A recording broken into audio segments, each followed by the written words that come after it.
Ladies and gentlemen, boys and girls, hello! Welcome to this little video I wanted to put together to look back at the year that was, because apparently that's something that YouTube channels do.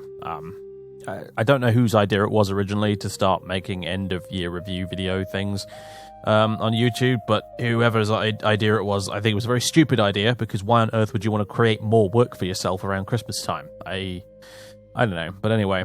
It's the thing, apparently, so I guess we'll do the thing. So, 2018, it really went by very fast, actually, it feels like to me. But it was a good year for the channel. Very good year for the channel. Both here on YouTube and on Twitch, actually, things have gone pretty well. It marks, I think, roughly 7 years now, this YouTube channel. And slightly shorter than that over on Twitch. In terms of my Twitch partnership, it's been nearly 2 years now, which is scary, because it feels like I was only partnered about 2 months ago still, frankly, but crazy. Anyway. It's been a good year, though. It's been a good year. I got a little list here for myself of stuff we actually did over the year. I've probably missed a whole bunch of stuff out, because I couldn't actually remember. There was stuff when I was looking back through my videos and playlists thinking, oh, I forgot completely I did that this year, but hey. But, in fact, around this time last year was when the Claudius Skyrim LP finally ended. A Let's Play that was, I'm both proud of and, in some cases, a tiny bit ashamed of. Where it was a very, very long LP, longer than it needed to be. To anyone watching it these days, I almost feel like saying to them, just skip most of the Dawn Guard bit, because the Dawn Guard bit was not very good. I got way too salty with the game, and it kind of made the videos crappy. But, yeah, whatever. It happened the way it did, and it ended, and it was a titanic effort, and I kind of miss Claudius, but at the same time, that overpowered bastard needed to be put to bed. He really did. He was so OP that he'd stopped making the game fun anymore. And I have to admit, playing the new Skyrim LP, that's only become more obvious as I've been really enjoying playing a really low-level character. Exceptionally low-level, because, of course, I'm using Yash 2. A lot of people have been asking me what, like, perk overhaul type mod I'm using in the series. It's Yash 2 is the one I'm using. That's the reason why my skills a lot of them are at 0 and stuff like that, which is good fun. It's quite interesting because it's obviously a bit much for most people, but I liked it from the perspective of using it to play a character who is a complete nobody. You know, not even a character who has the benefit of being the Dragonborn and therefore has the plot on their side, if you know what I mean. Nils is he really is just some random peasant from the arse end of nowhere who has decided to get ambitious, and Yash helps reflect the difficulty of actually doing that.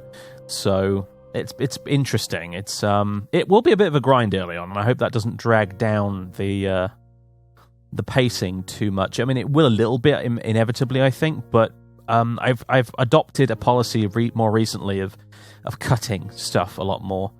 So when there's boring stuff going on, I just remove it basically from the video, and then do a fade into something happening later on, because I think people generally seem to prefer that. I did a test drive of it with the latest Oblivion video, I think, and I got some positive comments about that on there. And the Skyrim LP itself so far has been really, really well received, so that's awesome. So I think that's probably the way I'm going to be doing things from now on. You will, I think, probably across the board with my Let's Plays, you will notice a little bit of a change in terms of the way I record them now, because I am gravitating more towards that style of doing things based on my own preferences and also feedback I've received over the last 6 months or so. I've decided to alter slightly the way I do things, and part of the reason for that is because there's been a knock-on effect on my LPs from the Warhammer stuff, which is, of course, the other big thing that happened this year, is I started doing Warhammer 40k tabletop content, which in some ways has been agonizingly painful, and otherwise has been really awesome. I mean, some of the upsides of doing tabletop content like that is that, for example, you don't have to worry about technical issues nearly so much. You don't have to worry about save game bloating or mods crashing or the game destroying itself because it's all just painted models on a table, you know. It's difficult to screw that up. But at the same time, it's been a big learning curve in terms of actually filming stuff with a camera instead of just screen capture software. And also getting my editing game up to date, really. I got Premiere Pro finally upgraded from my ancient version of Sony Vegas. And I got After Effects, and I painfully self-taught myself how to do a bunch of stuff with them. And you will have noticed even just little changes here and there, like the Skyrim LP, the title cards thing. I got the fancy smoke effect on there now and stuff like that, and slightly better transitions and things. It's all as a result of that. It wasn't cheap, I have to admit. I pay a hefty monthly fee to use these programs, but it's all paid for by you guys. By you guys, I mean the Patreon folks and the Twitch subscribers, of course. Eternally grateful to everything you guys do, because without you, this wouldn't be possible. 7 years ago, I started doing this, and it was a hobby, and then it slowly turned into a hobby that was a hobby that has not taught me to speak English any better, apparently. A hobby that became self-sustaining. I don't know why that was so hard to say. And then it went to a means of paying my way through university, and then eventually it just became my kind of semi-full-time job. I say semi-full-time because Twitch is very much the other half of the operation. But yeah, here we are, nevertheless, and it's thanks to you folks, so appreciate it. Here's to you. Cheers. I'm raising my empty mug that once contained coffee. So I attempted to look at things chronologically as I originally set out to do in this video before I went off on a massive ramble. This video is pretty much going to be just one massive ramble, obviously.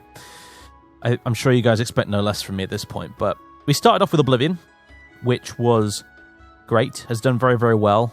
This year has been a combination of me trying brand new stuff and going back to a few old things and being pleasantly surprised to find that there's still an audience for them. And one of those was Oblivion. We got started with Arthur's story as the thief. But it's not quite a pacifist run of the game, but it's almost a pacifist run of the game, which is something I've never tried to do before. And it's really interesting. It's really, really interesting. It's a completely different playstyle to any I've tried before in Oblivion, and it's awesome. Honestly, it rocks. Admittedly, the slightly broken stealth in the game does me a lot of favors. but I still don't consider it too overpowered at the end of the day, because when a fight does break out, Arthur is so boned. His combat skills are so terrible. It kind of works. But it's been great to see people enjoying that. Obviously, Oblivion kind of put this channel on the map back in the day. So it's nice to be doing it again. And so far, fingers crossed, touch wood, the game and the save game and everything have held up marvelously. So it crashes every now and again, but that's what you kind of expect from Oblivion, and none of it's repeatable, so it is fine. Morrowind Volume 2, which will soonish be drawing to a close, I think, Volume 2. That continued this year. I don't remember exactly when we started Volume 2. I think we might have started it last year, so I'm hesitant to sort of include it here, but hey, whatever, it's continued. And it's going fine. I recorded some more of it today, as a matter of fact. Volume 2 is going good with Fathis and Julan and their adventures in House Telvanni is going rather well. And now we're finished with the mainland for now, and we're back on Vardenfell. Things are starting to pick up a bit. Spoilers and everything, but yeah. So that's going quite well, and as I said, that'll be drawing to a close fairly soon. Volume 2 sets a portion of the LP anyway, and then there'll be a bit of a break. Or I'll maybe focus on something else for a little while. Other stuff. There was the Halo Let's Play, lest we forget. Obviously, it's not as ludicrously popular as something like Skyrim, but it was more popular than I kind of expected it would be, and people seemed to enjoy it, and that was fun, because I enjoyed it. I think going forward, I'd rather stream games like that. YouTube is a weird beast these days. I tend to stick to it for things that really suit it best. And try and do most of the other stuff on Twitch if I can these days, just because Twitch is a friendlier platform for someone who wants to play games and make money out of it. It's as simple as that, really. But nevertheless, it was a cool series, even though I had to refilm like significant sections of it, actually, because of cock-ups during the recording process. So by the end of it, some of those levels in that game, I ended up playing them through like twice, just because of technical glitches and things. But so I was a bit exhausted by the end, but it was good. It was fun. But like I said, I don't know if I'll really be playing like just random video games like that so much on YouTube. That's more of a Twitch thing these days. If you're not familiar with my Twitch channel, that's kind of where I do a lot of general gaming stuff. I do get questions every now and again saying, why don't you play games that are more up to date? Why don't you play something other than RPGs? And the answer is I do most of that on Twitch because I feel like the platform is better suited to it. Whereas YouTube is better suited to these more in-depth role plays and also anything related to tabletop stuff like 40k. So, yeah. Speaking of role plays as well, Neverwinter Nights started this year. Neverwinter Nights has been...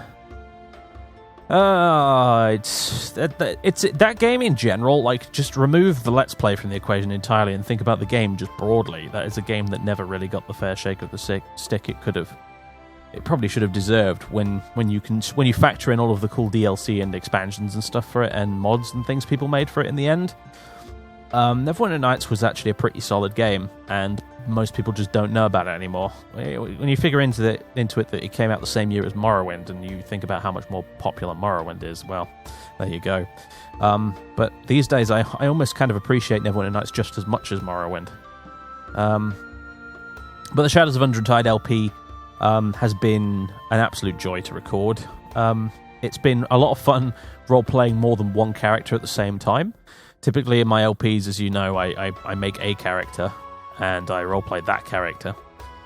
Whereas in Shadows of Undrentide, we kind of roleplayed like 4 characters, really, because we have Vera herself, we have Colin, her Panther familiar, Deakin, the Kobold Bard, Xanos, the Half-Orc Sorcerer. And I've basically been role-playing all 4 of those characters as they progress through the game in their little party. And that was a lot of fun, really, just sort of improving all of those little exchanges between them and the conversations they're having.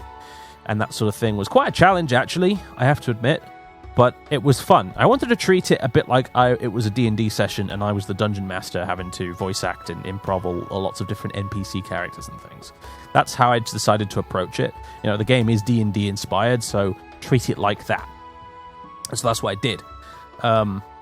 And it seems to have worked out quite well. People seem to... The few people who bothered to tune in because the game is so obscure, apparently, these days, seem to have really enjoyed it. I get nothing but really positive feedback about Neverwinter Nights from the people who watch it every time it gets brought up. So, if you've not checked out the Neverwinter Nights LP, there's like 42 videos of it now. And it's going to be finishing relatively soon. Check it out. You might actually be very pleasantly surprised, because I think some of my best... silly voice acting and role-playing type stuff has been done in that LP, actually. If I would be so bold as to say. I think I managed to create 4 very distinct sort of voices, if you like, 4 characters in that LP. And one day, if it somehow retroactively becomes popular, the Shadows of Undrentide LP, I would love to come back and do a Hordes of the Underdark LP. With the same characters, you know, with Vera and Colin and Deakin once again, because of course Hordes of the Underdark is a direct sequel to Shadows of Undrentide, and you use the same characters in it, so that would be great. But at the moment, unfortunately, it doesn't bring in the views to really warrant me spending that time and effort on it. Sadly, but never say never. It might get more popular later down the line.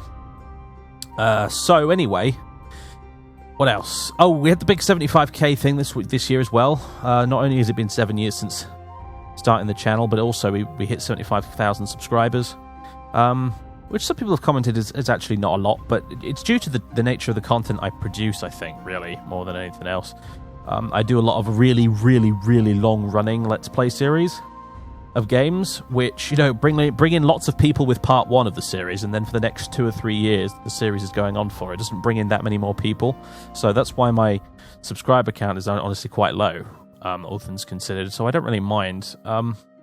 It's enough for me to live off, so sod it, right?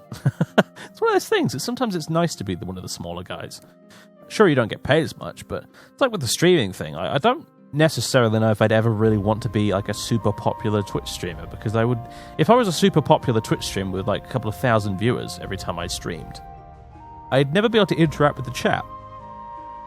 And that would suck, to be honest, because that's most of the fun of it, right? But I digress anyway. So we did hit 75k. We did do the Q&A thing.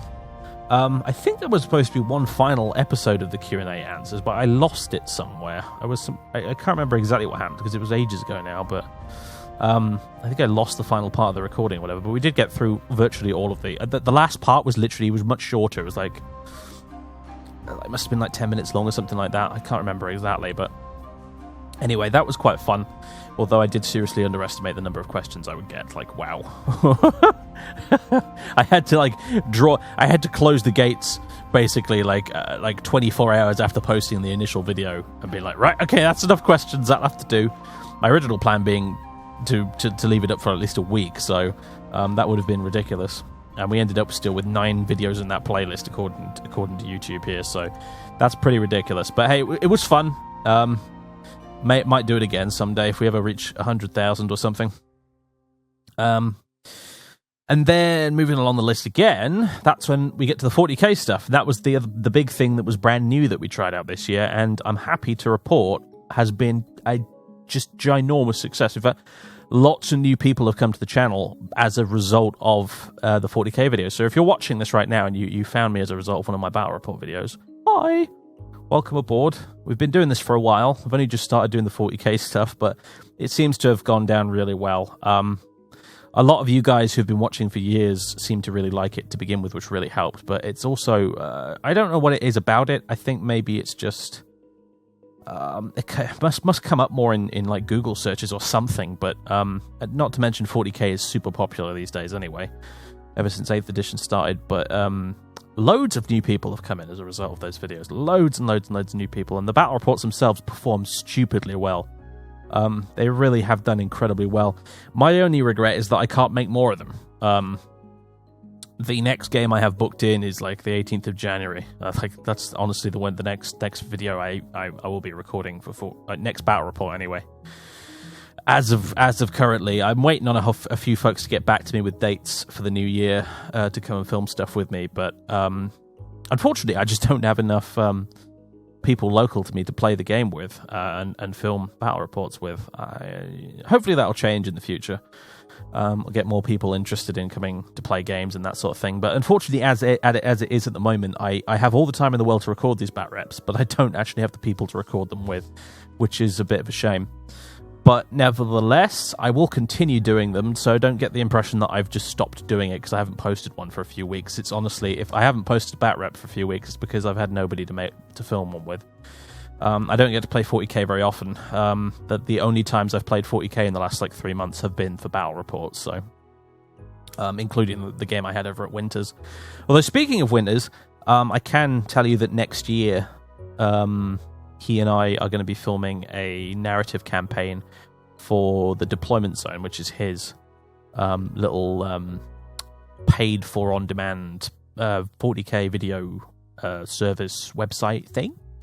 I think the first I might have been able to convince him to put the first episode up as a taster for people to see publicly on the YouTubes, and then the rest of the campaign will be on the on-demand service. But if that's something you're interested in, hopefully that'll be pretty cool. I like to do what I can to help out Winters and Liam over at Deployment Zone because they do a really good job over there, and they desperately want to be able to do 40k videos full time. And I'd like to help them in that because I think that would be really cool if they could do it full time. Because if they make it really big, you never know, they might give me a job. That would be amazing, wouldn't it? Anyway, yeah, pigs will fly. Anyway, but the 40k stuff has been really cool.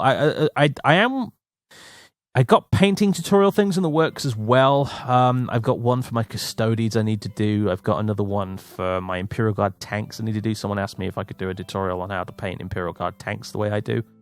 Because it's super, super easy and really, really quick. Like you can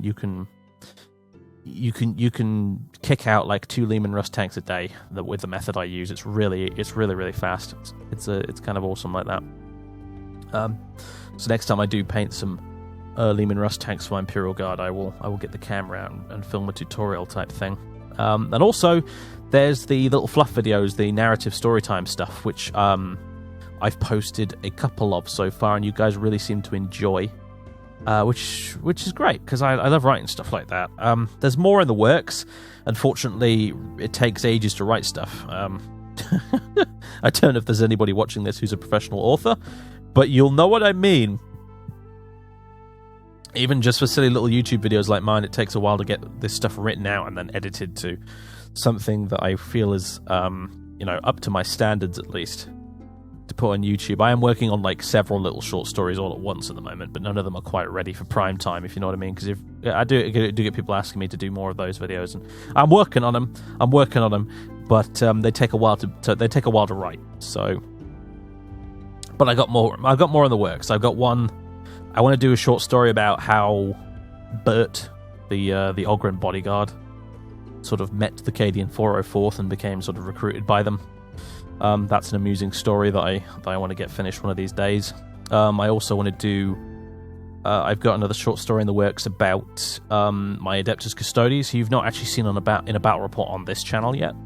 But I want to do a short story about them. I want to do a short story about my Space Marine, specifically Captain Brutus, the big Primaris Gravis captain guy, because he's got a kind of interesting backstory behind him. There's loads of stuff in the works. I got a short one in the works for my Tau as well. And also on that note, there's other armies happening. So far on the channel, you've seen my Space Marines. You've seen my Imperial Guard. You've seen a little bit of my Imperial Knights. I have several more of them now. You've seen a little bit of my. Actually, I say a little bit. You've seen all of my my word bearers, my poor word bearers that are really quite terrible.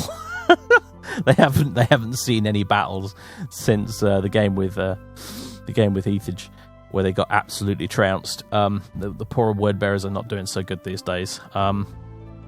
But and you've seen my Tau as well. But there's a small tidal wave of new armies building behind the scenes as I speak. At the moment, there is. Let me see. There's one army that is almost ready to go, or almost ready to be revealed, and in fact, I will probably be recording a battle with it in January. So that's a brand new army. Do I want to spoil for you what army it is? No, not for now. But I think it'll be a popular one. I'll give you a hint. Everyone seems to like them. Pretty much everybody seems to like them, even if they don't collect them themselves. This particular army I'm talking about. But anyway, they'll be revealed soon. I've got another army that is almost kind of ready. I need to do like another couple of units for it before it'll be sort of playable, so to speak. But the vast majority of it is sorted. And then there's another two armies that I've recently started work on. I've got like a couple of units for each one done. I'm working on them at the same time, so I don't get too bored. But they will. I'm not actually anticipating them taking too long. Actually, they're both relatively quick to paint armies, so it won't necessarily take too long for them to get on the table. In fact, one of them I will be able to use alongside one of my other armies in order to get them on the table a lot sooner. So they won't be like full army strength, but I'll be able to use them as allies. So there's your hints. That's all I'm going to give you for now. I like to give it a big reveal in an army showcase video, rather than just spilling the beans now. So, but that's the stuff that's being worked on behind the scenes. In the Morgan's Reach campaign, which has been quite popular and stuff, and I'm glad you guys have been enjoying the little campaign that me and Dan have been doing with the Tyranids versus the Imperial Guard. That's good stuff. Part 4 of that is going to be a bit delayed. That's going to be filmed in February, because Dan's got some stuff going on. He's a bit busy in January this year. So the final part 4 of that will be off in February, unfortunately. But there's nothing we can do about that. Unfortunately, I'm not like super pro professional Mr. 40k battle report channel guy here. I can only film when I can. So in hindsight, I might have recorded it all behind the scenes and then put it out like week by week or something. But I didn't really have that many other battle reports to film to make that work anyway, so anyway, but I'm glad you guys have been enjoying Morgan's Reach. The final episode will be recorded in February, and it should hopefully be pretty epic. Dan and I have been scheming and planning and plotting and coming up with crazy, silly ideas for the final episode. And hopefully it should be really cool. So, all right, what else? I don't think there's much else other than to say I hope you enjoy the Skyrim series that's just started with Nils. It's hopefully going to be a really good one. I'm really enjoying it. It's a weird playthrough because, like I said, it doesn't have the whole main quest thing going on. But nevertheless, it should hopefully be quite fun. The strange, sort of slightly silly tale that it is. I know I got some comments saying it felt very Terry Pratchett and Douglas Adams inspired, and that's kind of what I was going for. They're two of my favourite authors of all time, and I was channeling both of them a little bit when I came up with the new idea for the series and was writing the intro for it and that sort of thing. So I love those guys. Their books are just awesome. R.I.P. both of them. So yeah, I hope you enjoy it. I'm getting it out as regularly as I can at the moment. It's kind of almost one episode a day at the moment because we're at the very start of the series. I want to kind of get people hooked on it a little bit, if you see what I mean. So I'm recording it like a madman at the moment. And the rest of the stuff will just sort of regularly chunter over once or twice a week, as per usual. And there you go. So thanks, everybody. I'm trying to think if there's anything else we did this year. We streamed all of Dragon Age Origins. It's not much not much of a thing to talk about, really, because unfortunately, due to a cock-up at my end, only like the first 8 streams of it are available to watch. Unfortunately, the rest were lost. So the epic conclusion and Humphrey and his epic tale are lost to the ages. I'm afraid you had to actually be there to experience it. And it's a real shame too, because it had an absolutely epic conclusion where Humphrey just soloed the Archdemon by himself after the rest of the party was KO'd. I thought he was going to get killed and I'd have to reload the entire time, but he somehow soloed the Archdemon right at the end, and it was absolutely amazing. But sadly, it's all lost. None of it was archived, so oh well, never mind. Dragon Age Origins is a game I'll probably come back to again someday. It's one of those games you can play again and again, so you just need some time in between to forget the details, let it get a little bit fuzzier in your mind before coming back to it, which is, is what I did with Skyrim, really. After about a year, I'd reached the point where I'd forgotten just about enough of the game to start getting the itch for it again, and here we are. So it helps that I've modded it to buggery in such a way that it feels very, very different. The Claudius installed it as well, which is good. A lot of extra content installed, like Skyrim Sewers, which was highly suggested by people, and Skyrim Underground as well, like a huge, huge, huge dungeon mod. There'll be lots of dungeon crawling and what have you, deep underground in this series, I imagine. Lots of Mines of Moria style action going on due to the nature of the mods and expansions and stuff I've got installed. I did take a lot of your recommendations on board from the mod setup video, by the way. A lot of things like the spell research mod, which is an interesting one because it really is very, very, very grindy, the spell research mod. But having said that, it does add a few things to the game, which I think are pretty neat, so I did go with it in the end. Although it remains to be seen how much I'll actually delve into that whole system. But also other stuff too. I took a lot of your recommendations for quest mods. They're not listed in the load order yet because they're not actually installed yet, a lot of them, but things like Undead, Kagranax tools, and so on. Those are definitely ones I'm thinking about. Legacy of the Dragonborn I did decide to plow ahead with after getting really spoilery with the wiki for it and figuring out how the quests were and the story and things like that, and how much it would how much it would clash with my intended playthrough of a character who is not the Dragonborn. There is some clashing here and there. The main thing is when you reach a certain point much later on in the mod, it begins. It's weird because it's not a mod with a single long quest line all the way through like you'd expect. It's a mod with like several mini quest lines, if you like, and one of the final mini quest lines in the mod is one that leans very heavily on the player being the Dragonborn, and that I'll probably just have to completely avoid with Nils because he's obviously he's not the Dragonborn, and whenever NPCs occasionally refer to him as the Dragonborn, we'll just have to try and play it off as comedically as possible. It's unavoidable. I knew that the continuity and things would not be perfect going into it. I had someone ask me, are all the side quests that Claudius did going to be done in the Nils Let's Play? And the answer is no, of course not, because it would take far too much work to try and make that happen. I discovered in the mod testing process that it wasn't as simple as going into the console and setting stage for all the quests that you want completed, because there's more to it than that. The whole Civil War thing, that was only possible with the help of a mod called Betrayal at Hrothgar, which creates, when you install it, a specific console command that you can use to actually force finish the Civil War with a console command, because you can't do it normally with just the regular set stage quest ID commands in the console. It doesn't work. It's fun though. It's gonna be fun. It's gonna be maybe a little bit sillier than the Claudius playthrough. We played it quite straight with Claudius. Less so with Nils, I imagine, and all the better for it. I think too. Lots of people obviously. Lots of people suggested Inigo and Lucian as well. Both of those guys are installed. Particularly Inigo, I'm looking forward to, because Inigo is lots of fun. I did a very short-lived, until Bethesda basically patched the game and broke the save game. I did a short-lived Skyrim Special Edition stream series where I played as Dudley the Barbarian, and in that little mini-series that we streamed on Twitch, we had Inigo as the companion for that. And I was so freaking impressed with that mod that I was like, right, if I do another Skyrim LP, he's in there, like, for sure, 100%. So we'll have to cook up a reason for Nils to go to Riften at some point so that we can get Inigo. But I'm looking forward to it, because he's freaking awesome. Inigo's great. He's hilarious.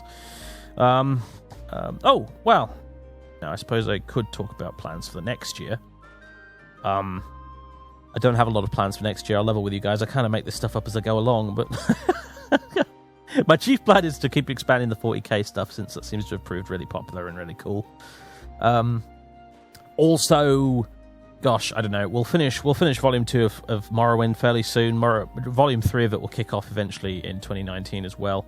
I'm hoping to eventually maybe return to New Vegas at some point. It's reaching that weird point right now where the series is starting to get beyond its sell-by date, in the sense that it's been so long since we last played New Vegas that I don't even know if we should go back to it, because it's been so long. Like, most people will probably be like, if we start like another chapter of New Vegas, people will be like, what the heck? What's even going on in this playthrough? I don't know who this character is. I might have to think about how to reintroduce people to that, because Old Crumpington's been on the bench for quite a long time now, and it's an interesting one to try and come back to after so long. But I won't say I'm not going to, and in fact I'm actively trying to figure out a way of making it work. So, what else? Kingdom Come Deliverance. I did stream quite a lot of that game on Twitch when it first came out, but it's hopefully going to reach that point fairly soon where it's matured enough that it's got all of the patches and DLC and stuff out, and also has lots of good mods, so that I can plan a playthrough of that, because that would be a fun one to play on YouTube, I think, Kingdom Come Deliverance, because I really, really like that game. Other plans, the Witcher series. The Witcher series is a thing. I recently finally finished The Witcher 3. I'd like to go back and do the entire series from the start. I am thinking it might be over on Twitch rather than YouTube, because there's a limit to how much you can really roleplay with old Geralt.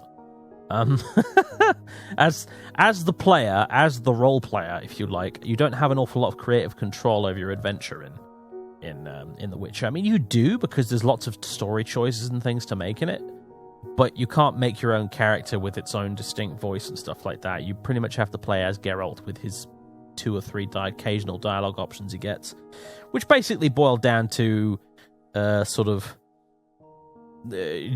nice Geralt and slightly less nice Geralt. It's kind of like Paragon and Renegade Shepherd in Mass Effect. You're still playing very definitely the same character, but you're deciding how mercenary you want to be about it most of the time. Which is one of the reasons why with the Witcher games I sometimes hesitate to call them RPGs, because there's so much about them that is missing in terms of what I look for in an actual RPG. But nevertheless, that's a thing that will happen probably next year. At least we'll start it anyway. Like, all 3 games is going to be a mammoth task, but like I said, it might be on Twitch, because that's Twitch is generally where I tend to play the games where there's not so much role-playing involved. So, yeah. Other plans. I don't know, honestly. I truly don't know. Part of the reason, for example, I'm starting the Skyrim LP is because the next Elder Scrolls game is so far away. It's like at least another 3 years away is Elder Scrolls 6, so I kind of sat there and thought, well, Christ, if I'm going to play Skyrim again, I might as well make it now, because luckily, hopefully, by the time we finish this Skyrim LP with Nils, by the time we finish his story and wrap it up, the Elder Scrolls 6 might finally have come out. That's my thinking anyway, so I didn't realize Elder Scrolls 6 was going to be so far away when I started LPing, Claudius and that back in the day. I figured I'd get through Claudius, and by the time I'd finished with him, we'd be able to move on to the next Elder Scrolls game or the next Fallout. But unfortunately, Bethesda have kind of been doing really good at what Gopher calls the Faceplant Olympics recently. Fallout 4 was a bit of a wet fart, and Fallout 76 was, oh dear. I think we better not talk about that, because people get really salty really quickly about Fallout 76, but yeah. That's a fun one. Starfield eventually will be arriving at some point, I imagine, but I have no idea what to make of that at the moment. Without wanting to get too much into it, but it's funny, really. Like, Bethesda, they used to be a company whose games you would pre-order, like, without hesitation. I actually owned, like, probably 2 or 3 copies of Skyrim in the end, mostly because I pre-ordered it from my local game. And it didn't arrive on the release day, so I ended up buying it on Steam as well, so that I could play on release night, preloaded and downloaded and everything. So I ended up with like 2 copies of Skyrim on release day. Because back then you could almost practically guarantee with the Bethesda RPG that it was going to be awesome. It's not so much the case these days, is it? No. Oh dear. But hey, so that's interesting. It's one of those things that makes you scratch your head, particularly as someone whose YouTube channel leans an awful lot on those games, on those Bethesda games. Luckily, I've never sort of tied my flag to any particular mast. I'll play almost anything. But yeah, I mean, if I was a channel who did nothing but Bethesda content, I'd be like, ooh boy. Right about now, I'd be thinking, I'd be feeling hot under the collar and thinking, uh-oh. So yeah, but hey, at least Obsidian's doing the Outer Worlds. That's something, at least. It's not really a Bethesda-style open-world RPG, to be fair, the Outer Worlds. It's more like, apparently it's going to be more along the lines of something like Knights of the Old Republic, which is fine by me, but that'll be something to look forward to. Hopefully it won't be, like, absolutely glitchy as hell on release, like Obsidian have a certain reputation for, shall we say. But nevertheless, that should be good fun, at least. That'll be an interesting one. And right, I think that's all I can think of. That's all I can pluck out of the depths of my brain at the moment in terms of plans for next year. So this, for the final time, folks, Happy New Year. I'll catch you next time. Have a good one. Drink responsibly.